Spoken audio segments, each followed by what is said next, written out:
There are so many different styles and classifications of hydrangea, so in this video we're going to find a hydrangea for everyone. It's true to say that some hydrangeas are not really hardy at all below zone 6, so you'd have to keep them in over winter, but some hydrangeas are hardy down to zone 3. And the way we identify the various characteristics of the hydrangea is to look at the classifications. So that's what we're going to do. We're going to go through the classifications one by one so that you can work out which hydrangea is going to suit your particular zone and style, and hopefully by the end of it we'll have found a hydrangea for everyone. So let's get into it. There are 8 classifications we're going to cover in this video, and I'll put the timestamps for each one in the description if I can figure out how to actually do that. So if you're interested in a particular one, you can just go to that section of the video. So number 1 is the Hydrangea Macrophylla, or the big leaf hydrangea, and it's the most obvious and well-known one. It's the one that everybody thinks of when somebody says they're getting a hydrangea or they've got a hydrangea. They have 2 flower types, the mop head and the lace cap. These are the ones that are famous for the colour changing effect. So they will turn blue in acidic soil and pink in alkaline soil. They bloom on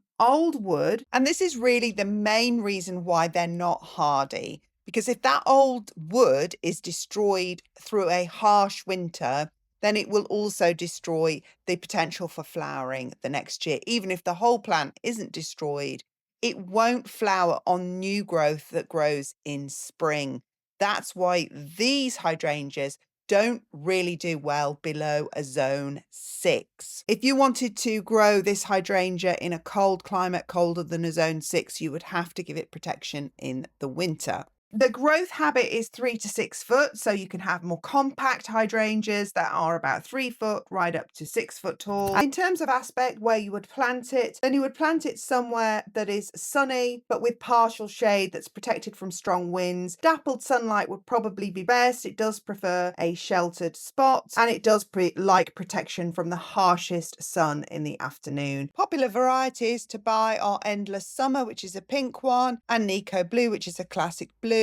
And then there's the lace cap called the wedding gown. All right, let's move on to number 2, which is Hydrangea Paniculata. So you can spot one of these in the garden centre as long as it's in flower, because of the conical shaped flower heads, unlike the Macrophylla, which has the big mop head flower heads. The Hydrangea Paniculata is a more sun-loving and cold hardy hydrangea. And the reason it's more suitable for cold climates is because it flowers on the new growth. So if you think about it dying back in the winter because it's a harsh winter, it won't affect the flowers next year because the flowers grow on the new growth that comes in spring. So the hard winter that kills the old stems won't affect its flowering performance in the summer because it flowers on the spring growth. The other difference between the Paniculata and the Macrophylla are that it grows much taller.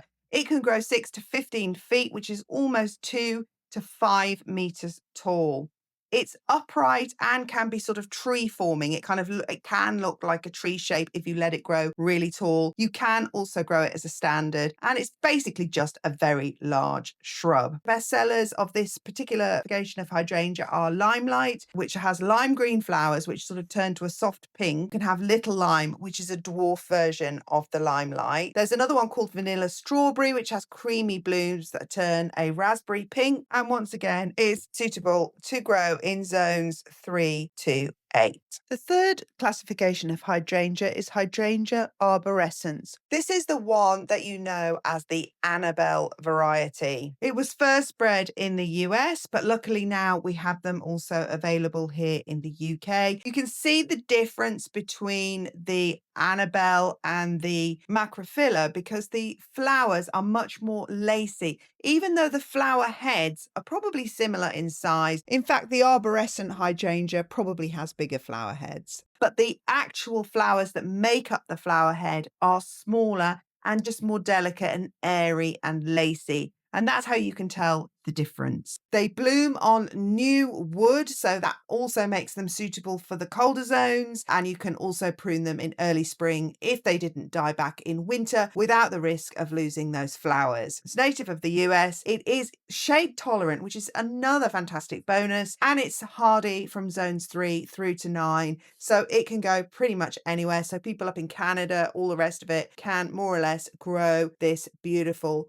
variety classification of the Hydrangea hydrangea, which is Hydrangea Arborescens. So the next variety, number 4, is pretty interesting. It's called Hydrangea Quercifolia, or oak leaf hydrangea. And once you see the leaves, you'll see why it's called oak leaf hydrangea. It just doesn't have the same leaf shape as the more classical, typical hydrangea that you normally think of. It's another native from the USA.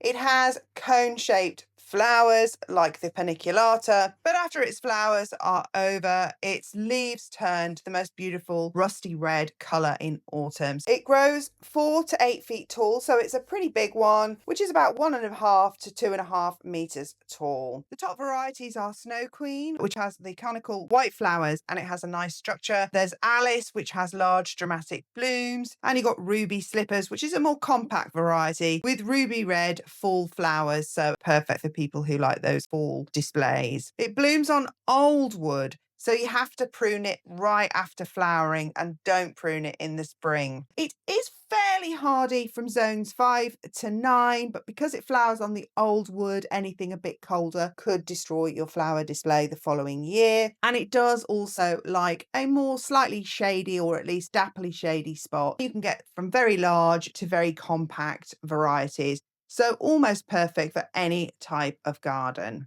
All right, so let's move on to number 5, which is Hydrangea Serrata, sometimes known as the mountain hydrangea. This hydrangea has the delicate lace cap flowers. It's a compact version, really, of the Macrophylla. It's actually native to Japan, so not the US this time. And because it's native to Japan's sort of mountainous regions, it's a more cold hardy variety. And it features dainty lace cap flowers in blue or pink tones. This one grows only 2 to 4 feet tall, which is just under a meter, just over half a meter to 1.2 meters tall. It's compact and rounded, so it looks a little bit like the Macrophylla, but much smaller. So it's perfect for small gardens, small spaces, and containers. The popular cultivars are Tough Stuff, which reblooms throughout the summer, Bluebird, which is the classic lace cap, and Tiny Tough Stuff, which is one that is perfect for containers. It is also, like the Macrophylla, pH sensitive, and it blooms mostly on old wood. That being said, it is hardier than the Macrophylla. It's hardy from zones 5 through to 9. However, because it's compact and you can grow it in a container, there is a potential that you could bring it in, if you are growing it in a colder zone, you can bring it in the winter. Number 6 is Hydrangea Anomala. I don't know how to pronounce that exactly. Petioaris, and that is a climbing hydrangea. It also has white lace cap flowers and vines on a wall or a trellis. So it vines up a wall or a trellis. It's very slow growing, but it can reach 40 to 50 feet tall. So it's perfect for walls or growing up fences or trees, or even up the side of a house with the trellis. It's slow to establish, but vigorous once it's mature. A bit like, I suppose, ivy, except that it's a flowering hydrangea. Some of the cultivars are Miranda, which has variegated leaves for extra colour and interest. And then you have the standard species, which is generally widely available at greenhouses and nurseries. It prefers shade to part sun, and it blooms again on old wood. If you're thinking about cutting it back, bear that in mind. It's a shade lover, so as I said, grow it in shade, and it is suitable for growing in zones 5 to 9. Number 7 is Hydrangea Aspera, and that is one with large fuzzy leaves and exotic lace cap blooms. And I saw my first one of these in Great Dixter, and it was huge. So I can tell you straight away off the bat, it grows huge like a tree. So it's very textural and exotic, and has these fuzzy leaves with these airy lace cap flowers that are often purple or lavender with kind of creamy centers. It can grow 6 to 10 feet tall, which is 2 to 3 meters tall. And I've seen one, it looks literally like a small tree, like a lilac tree grows, except with hydrangea flowers. The cultivars are the Hydrangea Aspera Macrophylla, which sounds confusing because it sounds like the Macrophylla from number 1, and they have large leaves and it has a dramatic look. And then you have the more famous Villosa group, which I think is the one that's from Great Dixter, and that has a very graceful open form, and they kind of have it draping over a big pathway It's very, very beautiful. It does need protection from harsh sun and wind. It's kind of rare and exotic looking. It can be grown in part shade or dappled shade again. And this one is only hardy from zones 7 to 9. So we can grow it just about here in Kent, but it may not even be able to be grown in more northern areas even of the UK. So it's a real special one, that one. You have to be very careful with it. And then finally, number 8 is Hydrangea Seemanii. I hope that's how it's pronounced. But this is an evergreen. It's another climbing hydrangea, just like the number 6 that we were talking about. But this one is evergreen as well. So you have all-round interest with this one. It's actually originates from Mexico, and it has leathery green leaves. It has white lacecap flowers. They're a little bit more weedy looking, I would describe them, than the luxurious other hydrangeas, which have kind of a luxurious kind of look about them. It's only hardy in zones 8 through to 10, so it does need mild winters, and it does need shelter from strong winds. It can grow 10 to 20 feet tall, which is 3 to 6 meters, and that's it. There's your 8 types of hydrangea and all the different zones and locations that you can grow them in, and whether you grow them in pots or in your garden soil up the side of your house, whatever. Surely there's a hydrangea for everyone in there. So go and check it out now. When you go to the garden centre or your local nursery, you can sort of shop with confidence and choose a hydrangea that is going to be ideally suited to your particular style and circumstances. If you enjoyed that video and you found it really helpful, don't forget to subscribe, like, click the notification bell and share with your friends, and check out my other hydrangea videos, which I'll link in the description below, including how to propagate them. Thanks for watching. See you again soon.